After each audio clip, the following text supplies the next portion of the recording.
మక్తల్ పట్టణంలోని వాసవి కన్యకా పరమేశ్వరి ఆలయంలో శ్రావణమాస 4వ శుక్రవారం పురస్కరించుకొని 102 కేజీల కుంకుమతో అమ్మవారికి అభిషేకం నిర్వహించారు. లలిత సహస్రనామాలతో కుంకుమార్చన, మహామంగళహారతి ఇచ్చి తీర్థప్రసాదాలు అందించారు. స్వాతంత్ర దినోత్సవం సందర్భంగా భారతమాత ఫోటో, కృష్ణాష్టమి పురస్కరించుకొని కృష్ణుడికి ప్రత్యేక పూజలు నిర్వహించినట్లు తెలిపారు.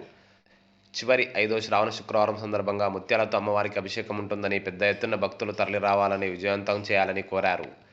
కార్యక్రమంలో ఆర్యవైశ్య మహిళా సంఘం జిల్లా అధ్యక్షురాలు కొత్త మీరాబాయి, ఆర్యవైశ్య మహిళా సంఘం మక్తల్ అధ్యక్షురాలు మనసాని సరళ, సెక్రటరీ లంకాల సుజాత, కోశాధికారి శెట్టి శిరీష, సభ్యులు కట్టా ఉషారాణి, కొత్త మీరాబాయి, బోరిశెట్టి పద్మ, అగ్లర్ రేఖ, కల్వాల ప్రసన్న, సృజన, ప్రత్యూష, లంకాల సుజాత, ఇతర మహిళా సభ్యులు తదితరులు పెద్ద ఎత్తున పాల్గొన్నారు.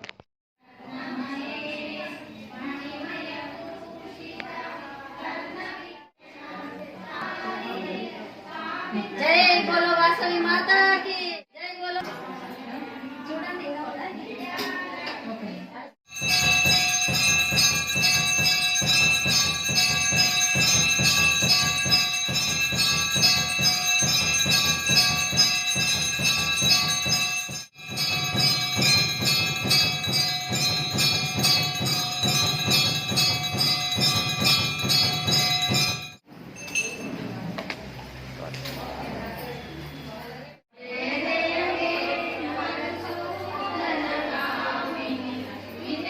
వాసవి మాత శ్రావణ మాసం శుభ సందర్భంగా ఈసారి శ్రావణ మాసం 5 వారాలు వచ్చినందుకు గాను మా వాసవి మాత గుడిలో 5 కార్యక్రమాలు పెట్టుకున్నాము పెద్ద సంఖ్యలో.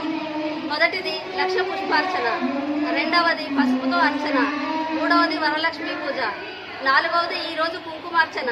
102 కేజీల కుంకుమతో అర్చన చేసి అభిషేకిస్తున్నాము అమ్మవారికి. చాలా ఘనంగా జరుగుతుంది. ఇందుకు గాను గుడి నుంచే కుంకుమ ఇచ్చాము. లక్ష పుష్పార్చన అన్నీ చాలా బాగా జరిగాయి. ఈరోజు 15 ఆగస్టు కాబట్టి భరతభూమిని, భారత మాతను తలుచుకొని, మరియు కృష్ణాష్టమి కూడా ఉంది కాబట్టి కృష్ణుడి ఫోటో పెట్టి కృష్ణుడికి కూడా అడుగులు వేసి ఆ స్వామిని కూడా పూజించుకున్నాము, అమ్మవారిని పూజించుకున్నాము. జన్మ ధన్యమైందని కోరుకుంటున్నాము.